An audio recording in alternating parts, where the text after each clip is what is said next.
થોડી વાર તો સ્મિત ત્યાં ઊભો રહી ગયો તો એટલી જ નજીકથી એને માર દીધો હાવ નજીકથી આવી માર નાખ્યો અને હું થોડોક 10 ફૂટ દૂર હતો નહીં મારી આમ જોયું પણ હું દિવાલની અંદર હંતાઈ ગયો ને સર એટલે 300-400 જણા હતા ને એક આર્મીની સિક્યોરિટી એક આર્મી એ લોકો જે માર્યા છે ને ખરેખર હાવ નિર્દોષ હાવ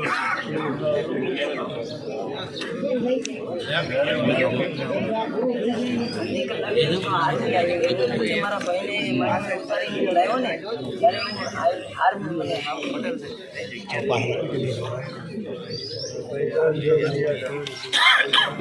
જે સ્થળ ઉપર હોવું જોઈએ સ્થળ ઉપર લોકલ પોલીસ